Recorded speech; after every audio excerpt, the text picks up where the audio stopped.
ನಮಸ್ಕಾರ ವೀಕ್ಷಕರೇ, ಎಲ್ಲರೂ ಹೇಗಿದ್ದೀರಾ? ನಾನು ಸಾನ್ವಿ ಸಚಿನ್, ನಿಮಗೆಲ್ಲರಿಗೂ ದ ಬೋರ್ಕಸ್ ಚಾನೆಲ್ಗೆ ಸ್ವಾಗತ. ಇವತ್ತು ನಾನು ಚಪಾತಿ ಮಾಡ್ತಾ ಇದ್ದೇನೆ ಮಧ್ಯಾಹ್ನ ಊಟಕ್ಕೆ. ಸೊ ಚಪಾತಿ ಜೊತೆಗೆ ಒಂದು ಸೂಪರ್ ಟೇಸ್ಟಿಯಾಗಿರುವಂಥ ಪಲ್ಯ ಬೇಕು. ಹಾಗೆ ನನ್ನ ಹತ್ರ ಸ್ವಲ್ಪ ಬದನೆಕಾಯಿ ಇದೆ, ಮೀಡಿಯಮ್ ಗಾತ್ರದ್ದೇ ಇದೆ.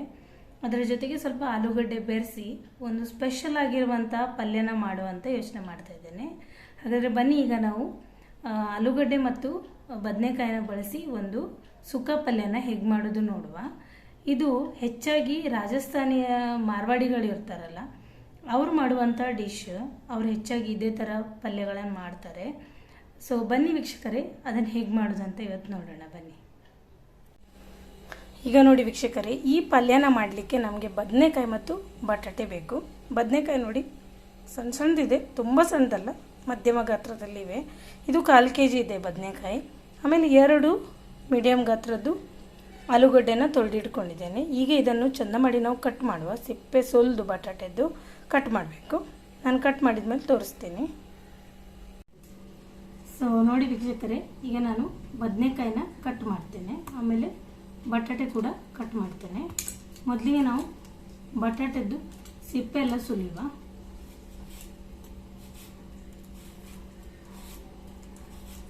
ಈ ರೀತಿ ನಾವು ಪಲ್ಯ ಮಾಡಿಕೊಟ್ರೆ ಮಕ್ಕಳು ಸಹ ಖುಷಿಯಿಂದ ತಿಂತಾರೆ. ಅಂದರೆ ಇದರ ರುಚಿ ಅಷ್ಟು ಚೆನ್ನಾಗಿರ್ತದೆ. ನೋಡಿ, 2 ಬಟಾಟೆ ಸಿಪ್ಪೆ ಸುಲಿದಾಯಿತು. ಇದನ್ನೀಗ ಸಣ್ಣದಾಗಿ ಅಂದರೆ ಉದ್ದಕ್ಕೆ ಕಟ್ ಮಾಡುವ. ಈಗ ನೋಡಿ ವೀಕ್ಷಕರೇ, ಇದನ್ನು ಕಟ್ ಮಾಡ್ತಾ ಇದ್ದೇನೆ. ಈಗ ನೋಡಿ, ಕಟ್ ಮಾಡಿದೆ. ಈ ರೀತಿಯಾಗಿ ಉದ್ದ ಉದ್ದ ಪೀಸಸ್ ಅನ್ನು ಕಟ್ ಮಾಡಬೇಕು ನಾವು. ಈಗ ನೋಡಿ, ಒಂದು ಬಟಾಟೆನ ನಾನು ಕಟ್ ಮಾಡಿ ಆಯ್ತು, ಹೀಗೆ ಉದ್ದ ಉದ್ದ ಪೀಸ್ ಮಾಡಿ. ಇದನ್ನೀಗ ನಾನು ಪಾತ್ರೆಯಲ್ಲಿ ಸ್ವಲ್ಪ ನೀರು ತಗೊಂಡಿಟ್ಟಿದ್ದೇನೆ, ಇದಕ್ಕೆ ಹಾಕೊಳ್ತೇನೆ. ಇಲ್ಲಾಂದ್ರೆ ಇದು ಕಪ್ಪಾಗ್ತದೆ. ಸ್ವಲ್ಪ ನೀರು ತಗೊಳ್ಳೋದು, ಒಂದು ಅರ್ಧ ಪಾತ್ರೆ. ಆಮೇಲೆ ಅದಕ್ಕೆ ಇದನ್ನು ಹಾಕಿ ಇಡೋದು. ಇಲ್ಲಾಂದ್ರೆ ಇದು ಒಂಥರ ಕೆಂಪು ಕೆಂಪು ಕಪ್ಪು ಒಂಥರ ಆಗ್ತದೆ, ಅದು ಚೆನ್ನಾಗಿರಲ್ಲ. ಅದಕ್ಕೆ ಈಗ ಇನ್ನೊಂದು ಬಟಾಟೆನ ಸಹ ಕಟ್ ಮಾಡಿ ನಾನು ಹಾಕ್ತೇನೆ. ಈಗ ನೋಡಿ ವೀಕ್ಷಕರೇ, ನಾನು ಬಟಾಟೆಯನ್ನೆಲ್ಲ ಕಟ್ ಮಾಡಿ ನೀರಿಗೆ ಹಾಕಿಟ್ಟೆ. ಈಗ ನಾವು ಈ ಬದನೆಕಾಯಿನೂ ಸಹ ಕಟ್ ಮಾಡಿಕೊಳ್ಳುವ. ಅದೇ ಥರ ಉದ್ದಕ್ಕೆ ಕಟ್ ಮಾಡೋದು.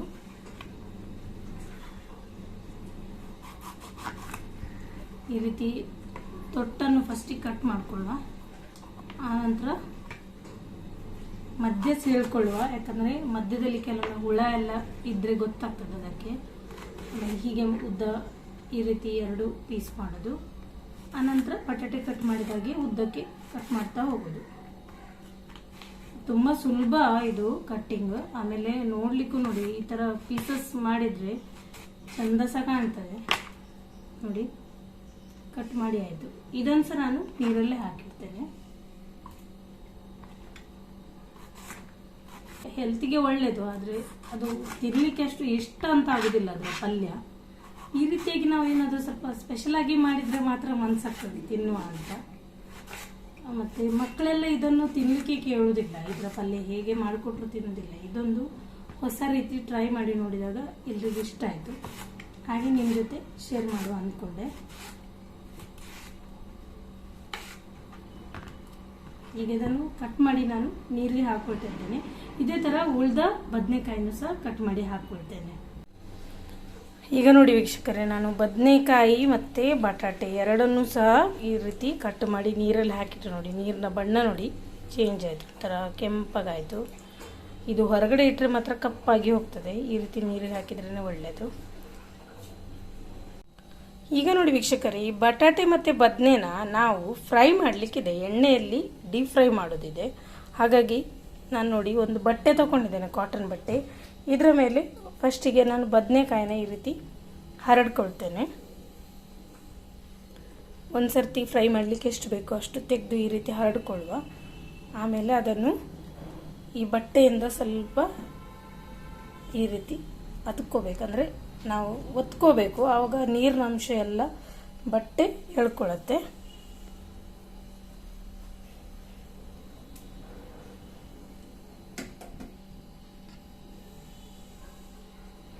ನೀರಿನ ಅಂಶ ಇದ್ದರೆ ನಮಗೆ ಫ್ರೈ ಮಾಡಲಿಕ್ಕೆ ಆಗೋದಿಲ್ಲ. ಅದಕ್ಕೆ ನೀರಿನ ಅಂಶ ತೆಗಿಲಿಕ್ಕೋಸ್ಕರ ಹೀಗೆ ಮಾಡೋದು. ನೋಡಿ, ಇದನ್ನೀಗ ನಾವು ಎಣ್ಣೆಯಲ್ಲಿ ಫ್ರೈ ಮಾಡಲಿಕ್ಕೆ ಆಗ್ತದೆ.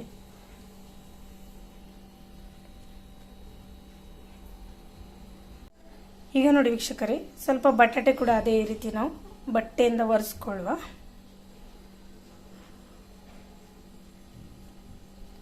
ಟಿಶ್ಯೂ ಪೇಪರಿಂದ ಸಹ ಮಾಡ್ಬೋದು, ಆದರೆ ಟಿಶ್ಯೂ ಪೇಪರ್ ತುಂಬ ಬೇಕಾಗ್ಬೋದು. ಅದು ಸ್ವಲ್ಪ ನೀರು ತಾಗಿದ್ರೇ ಮುದ್ದೆ ಆಗಿ ಹೋಗುತ್ತೆ. ಅದಕ್ಕೆ ನಾನು ಕಾಟನ್ ಬಟ್ಟೆಯನ್ನೇ ಬಳಸ್ತಾ ಇದ್ದೇನೆ. ಇದು ಸುಲಭ ಆಗುತ್ತೆ ಇದರಿಂದ.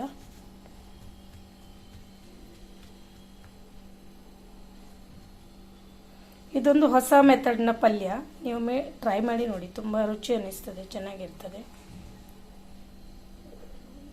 ಈಗ ನೋಡಿ ವೀಕ್ಷಕರೇ, ಸ್ವಲ್ಪ ಎಣ್ಣೆನ ನಾನು ಇವಾಗಲೇ ಬಿಸಿಗೆ ಇಟ್ಟಾಗಿತ್ತು.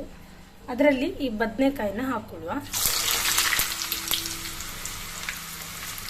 ಸ್ವಲ್ಪ ನೀರಿನ ಪಸೆ ಇದ್ದೇ ಇರುತ್ತಲ್ಲ, ಹಾಗೆ ಸ್ವಲ್ಪ ಜಾಗ್ರತೆಯಲ್ಲಿ ಹಾಕಬೇಕು.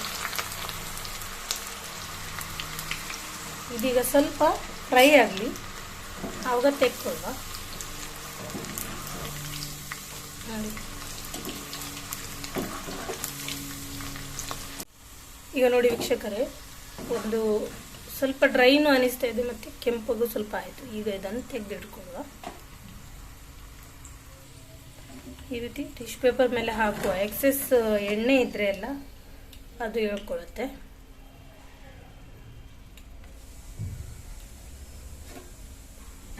ಈಗ ಇದೇ ಎಣ್ಣೆಯಲ್ಲಿ ನಾನು ಬಟಾಟೆ ಕೂಡ ನಾವಾಗ ಸ್ವಲ್ಪ ವೈಪ್ ಮಾಡಿ ಇಟ್ಟಿದ್ವಲ್ಲ, ಅದನ್ನು ಸಹ ಹಾಕ್ತಾ ಇದ್ದೇನೆ. ಎಣ್ಣೆ ಸ್ವಲ್ಪ ತಣ್ಣಗೆ ಅನಿಸ್ತಾ ಇದೆ. ಸ್ವಲ್ಪ ಗ್ಯಾಸ್ ಜೋರು ಮಾಡಿ ಈಗ ಈ ಬಟಾಟೆ ಕೂಡ ಇದರಲ್ಲಿ ಕರ್ಕೊಳ್ಳುವ.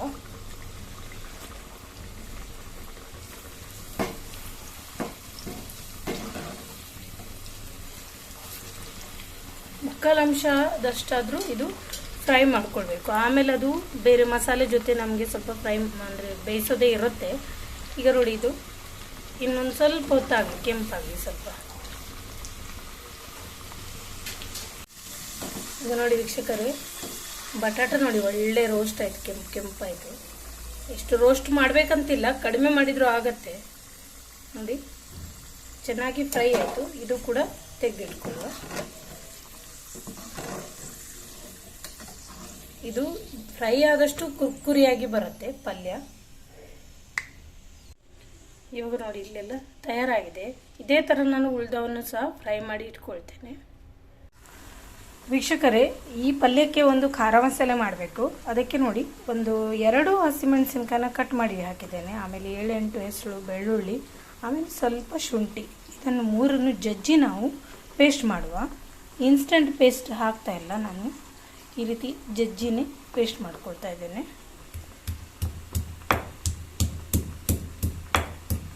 ಇದು ಒಳ್ಳೆ ರುಚಿ ಕೊಡ್ತದೆ ಪಲ್ಯಕ್ಕೆ.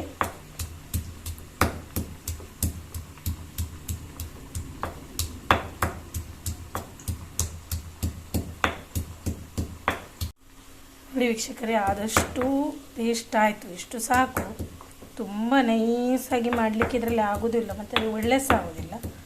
ನೋಡಿ, ಇಷ್ಟು ಪೇಸ್ಟ್ ಆದದ್ದು ಸಾಕು. ಈಗ ನೋಡಿ ವೀಕ್ಷಕರೇ, ಇದಕ್ಕೆ ಬೇಕಾಗುವ ಹೆಚ್ಚಿನ ಎಲ್ಲ ಸಾಮಗ್ರಿಗಳನ್ನು ಸೆಟ್ ಮಾಡಿ ಇಟ್ಟಿದ್ದೇನೆ. ಇಲ್ಲಿ ನೋಡಿ, ಬದನೆಕಾಯಿ ಮತ್ತು ಬಟಾಟೆ ನೋಡಿ ಚೆನ್ನಾಗಿ ಫ್ರೈ ಮಾಡಿ ಇಟ್ಟಿದ್ದೇನೆ. ಆಮೇಲೆ ಅದರ ಎಣ್ಣೆ ಸಹ ನಾನು ಈ ರೀತಿ ಎಲ್ಲ ಒತ್ತಿ ತೆಗೆದೆ ಆಲ್ಮೋಸ್ಟು. ಆಮೇಲೆ ಇಲ್ಲಿ ನೋಡಿ, ಚಕ್ಕೆ, ಲವಂಗ, ಏಲಕ್ಕಿ ಇದೆಲ್ಲ ಇದೆ. ಆಮೇಲೆ ಒಂದು ದೊಡ್ಡ ಈರುಳ್ಳಿನ ನಾನು ಸಣ್ಣದಾಗಿ ಹೆಚ್ಚಿಟ್ಟಿದ್ದೇನೆ. ಒಂದು ಟೊಮೆಟೊನ ಸಣ್ಣದಾಗಿ ಹೆಚ್ಚಿಟ್ಟಿದ್ದೇನೆ. ಇದು ನಾವು ಮಾಡಿಟ್ಟಂಥ ಶುಂಠಿ, ಬೆಳ್ಳುಳ್ಳಿ ಮತ್ತು ಹಸಿಮೆಣಸಿನ್ಕಾಯಿ ಪೇಸ್ಟು. ಇಲ್ಲಿ ನೋಡಿ, ನಾನು ಧನಿಯಾ ಪುಡಿ ತಗೊಂಡಿದ್ದೇನೆ 1 ಟೇಬಲ್ ಸ್ಪೂನು. ಆಮೇಲೆ ಅರ್ಧ ಟೇಬಲ್ ಸ್ಪೂನಷ್ಟು ನಾನು ಖಾರದ ಪುಡಿ ತಗೊಂಡಿದ್ದೇನೆ. ಹೆಚ್ಚು ಖಾರದ ಪುಡಿ ತಗೊಳ್ಳಿಲ್ಲ, ಯಾಕಂದರೆ ಇದು ಖಾರ ಹಸಿಮೆಣಸಿನ್ಕಾಯಿ ಆಲ್ರೆಡಿ ಹಾಕಿದ್ದೇನಲ್ಲ ಅದಕ್ಕೆ. ಆಮೇಲೆ ಇಲ್ಲಿ ಗರಂ ಮಸಾಲೆ 1 ಟೀ ಸ್ಪೂನ್ ಇದು.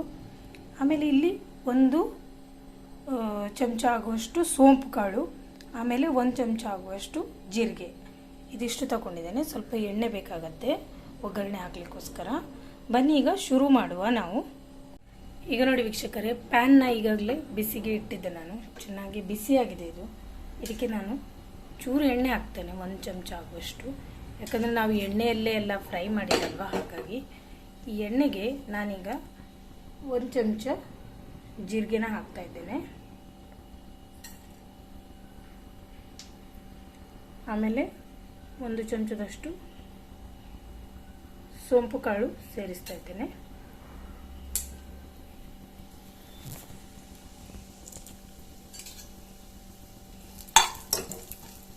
ಸ್ವಲ್ಪ ಇದು ಹುರ್ಕೊಳ್ಳುವ.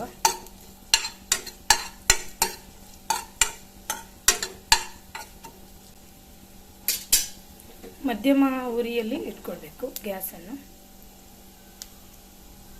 ಆಮೇಲೆ ಇದಕ್ಕೆ ನಾನೀಗ ಈ ಚಕ್ಕೆ, ಲವಂಗ, ಏಲಕ್ಕಿ ಎಲ್ಲ ತಗೊಂಡಿತ್ತಲ್ಲ, ಹೂವೆಲ್ಲ ಅದೆಲ್ಲ ಹಾಕ್ತಾ ಇದ್ದೇನೆ. ಇದು ಸಹ ಸ್ವಲ್ಪ ಫ್ರೈ ಮಾಡಿಕೊಳ್ಳುವ, ಆಗ ಪರಿಮಳ ಚೆನ್ನಾಗಿ ಬರ್ತದೆ.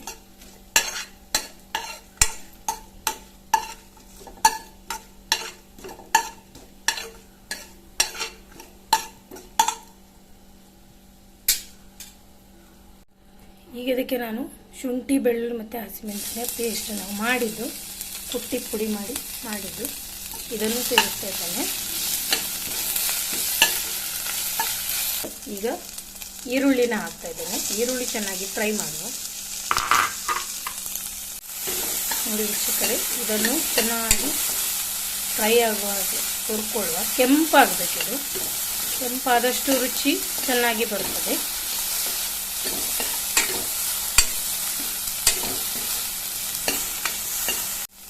ನೋಡಿ ವೀಕ್ಷಕರೇ, ಈರುಳ್ಳಿ ಇಷ್ಟು ಫ್ರೈ ಆದರೆ ಸಾಕು.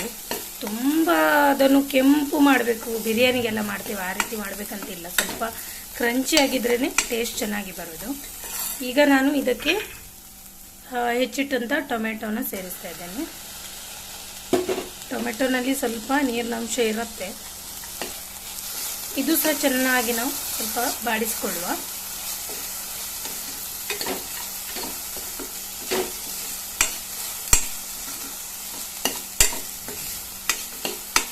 ಈಗ ನೋಡಿ ವೀಕ್ಷಕರೇ, ಟೊಮೆಟೊ ಸಾಸ್ ನೋಡಿ ಸ್ವಲ್ಪ ಬಾಡಿತು ಚೆನ್ನಾಗಿ. ಈಗ ಇದಕ್ಕೆ ನಾನು 1 ಚಿಟಿಕೆ ಅರಿಶಿನ ಹಾಕ್ತೇನೆ. ಆವಾಗ ನನಗೆ ತೋರಿಸ್ಲಿಕ್ಕೆ ಮರ್ತೋಯ್ತು. ಒಂದೇ 1 ಚಿಟಿಕೆ ಅರಿಶಿನ. ಇದು ಸಹ ಎಲ್ಲ ಮಿಕ್ಸ್ ಮಾಡಿಕೊಳ್ಳುವ. ಇವಾಗ ನಾವು ತಗೊಂಡಿಟ್ಟಂತಹ ಈ ಮಸಾಲೆಗಳು, ಅಂದರೆ ಇದು ನೋಡಿ ಧನಿಯಾ ಮತ್ತು ಕೆಂಪು ಮೆಣಸಿನ ಪುಡಿ, ಆಮೇಲೆ ನಾವು ತಗೊಂಡಂತಹ ಗರಂ ಮಸಾಲೆ ಇದೆ, ಅದು ಲಾಸ್ಟಿಗೆ ಹಾಕೋದು. ಈಗ ಇದೆರಡನ್ನು ಚೆನ್ನಾಗಿ ನಾವು ಬೆರೆಸ್ಕೊಳ್ಳುವ. ಇದು ಡ್ರೈ ಪಲ್ಯ, ತುಂಬ ರುಚಿಯಾಗಿರ್ತದೆ. ಚಪಾತಿ ಜೊತೆಗೆ ಮಾತ್ರ ಚೆನ್ನಾಗಿರ್ತದೆ, ಅಥವಾ ಗಂಜಿ ಮಾಡಿದರೆ ನಾವು ಗಂಜಿ ಜೊತೆಗೆ ಅಥವಾ ತಿನ್ಬೋದು. ನೋಡಿ ಚೆನ್ನಾಗಿರ್ತದೆ.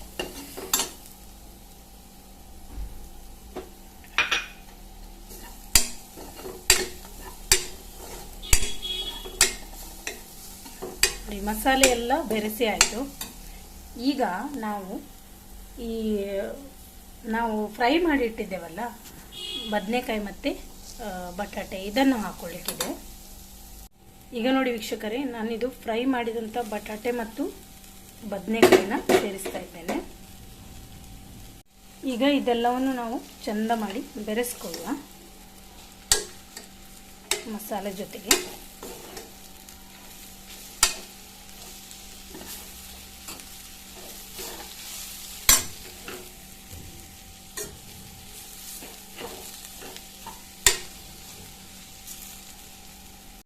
ಈಗ ನೋಡಿ ಮಸಾಲೆ ಜೊತೆ ನಾನು ಎಲ್ಲವನ್ನು ಬೆರೆಸ್ಕೊಂಡೆ. ನೋಡಿ ಎಷ್ಟು ಯಮ್ಮಿಯಾಗಿ ಕಾಣ್ತಾ ಇದೆ. ಇದು ತುಂಬ ಪರಿಮಳ ಕೊಡ್ತಾ ಇದೆ. ಇದು ತುಂಬ ಡ್ರೈ ಆಯಿತು ಅನಿಸಿದರೆ ನೀವು ಬೇಕಿದ್ರೆ ಸ್ವಲ್ಪ ನೀರು ಈ ರೀತಿ ಚಿಮುಕಿಸ್ಬೋದು. ಸ್ವಲ್ಪ ಜ್ಯೂಸಿ ಟೆಕ್ಸ್ಚರ್ ಬರುತ್ತೆ ಪಲ್ಯಕ್ಕೆ. ಈ ರೀತಿ ಸ್ವಲ್ಪ ನೀರು ಚಿಮುಕಿಸೋದ್ರಿಂದ ತುಂಬ ಡ್ರೈ ಆಗೇ ಮಾಡ್ತಾ ಇದ್ದೇವಲ್ಲ, ಹಾಗಾಗಿ. ಈಗ ಕೊನೆಯಲ್ಲಿ ನಾನು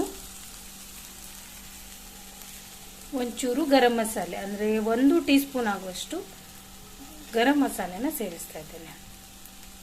ಇದು ಸ್ವಲ್ಪ ಹಾಕಿದ್ರೂ ಆಗ. ಇದನ್ನು ನೀವು ಖಾರಕ್ಕೆ ಅನುಗುಣವಾಗಿ ಸೇರಿಸಿ. ಗರಂ ಮಸಾಲೆ ಎಲ್ಲ, ಖಾರ ಎಲ್ಲನೂ ಹಾಗೆ ಖಾರಕ್ಕೆ ಅನುಗುಣವಾಗಿ ಸೇರಿಸಿ. ನಾನು ನಮಗೆ ಎಷ್ಟು ಖಾರ ನಾವು ತಿಂತೇವೋ ಅಷ್ಟು ನಾನು ಸೇರಿಸಿದ್ದೇನೆ. ಈಗ ಎಲ್ಲ ಬೆರೆಸ್ಕೊಳ್ಳುವ ಚೆನ್ನಾಗಿ. ಈಗ ನೋಡಿ ವೀಕ್ಷಕರೇ, ನಾನು 1 ಚಮಚದಷ್ಟು ಉಪ್ಪು ಸೇರಿಸ್ತಾ ಇದ್ದೇನೆ. ರುಚಿಗೆ ತಕ್ಕಷ್ಟು ಉಪ್ಪನ್ನು ಸೇರಿಸಬೇಕು. ನಾನು ಒಂದೇ 1 ಚಮಚ ಸೇರಿಸ್ತಾ ಇದ್ದೇನೆ.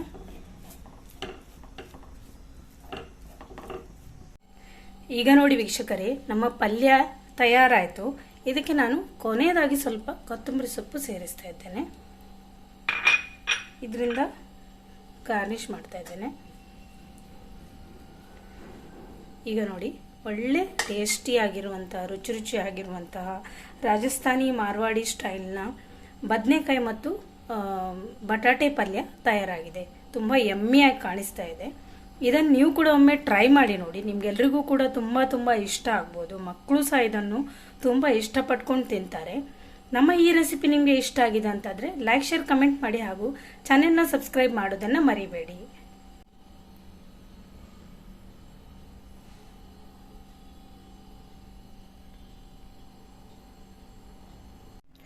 ವೀಕ್ಷಕರೇ, ಈ ಪಲ್ಯವನ್ನು ನಾನು ಚಪಾತಿ ಜೊತೆ ಬಡಿಸಿ ತೋರಿಸ್ತಾ ಇದ್ದೇನೆ. ಇದು ಚಪಾತಿ ಜೊತೆ ತಿನ್ನಲಿಕ್ಕೆ ನೋಡಿ ತುಂಬ ಸೂಪರ್ ಆಗಿರ್ತದೆ.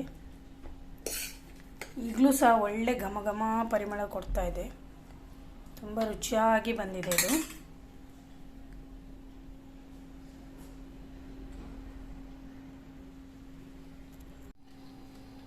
ವೀಕ್ಷಕರೇ ನೋಡಿ, ಬದನೆಕಾಯಿ ಮತ್ತು ಬಟಾಟೆಯ ಮಸಾಲೆದಾರ್ ಚಟ್ಕೆದಾರ್ ಪಲ್ಯನ ನಾನು ಚಪಾತಿ ಜೊತೆ ಸರ್ವ್ ಮಾಡಿದ್ದೇನೆ. ಈಗ ಇದನ್ನು ನಾನು ತಿಂದು ತೋರಿಸ್ತೇನೆ ಎಷ್ಟು ರುಚಿಯಾಗಿದೆ ಅಂತ ನೋಡುವ.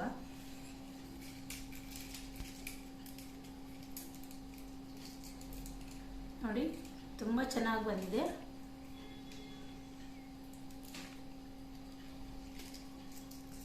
ಎಷ್ಟು ಬೇಕಷ್ಟು ಮಸಾಲೆ, ಆಮೇಲೆ ಉಪ್ಪು, ಹುಳಿ, ಖಾರ ಇದೆಲ್ಲ ಚೆನ್ನಾಗಿ ಬ್ಲೆಂಡ್ ಆಗಿ ಬಂದಿದೆ.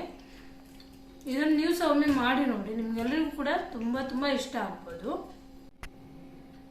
ವೀಕ್ಷಕರೇ, ನಮ್ಮ ಈ ರೆಸಿಪಿ ನಿಮಗೆ ಇಷ್ಟ ಆಗಿದೆ ಅಂತಾದರೆ ಲೈಕ್ ಮಾಡಿ, ಶೇರ್ ಮಾಡಿ. ವಿಡಿಯೋದ ಬಗ್ಗೆ ನಿಮ್ಮ ಅಭಿಪ್ರಾಯಗಳನ್ನು ಕಾಮೆಂಟ್ನಲ್ಲಿ ಹಾಕಿ.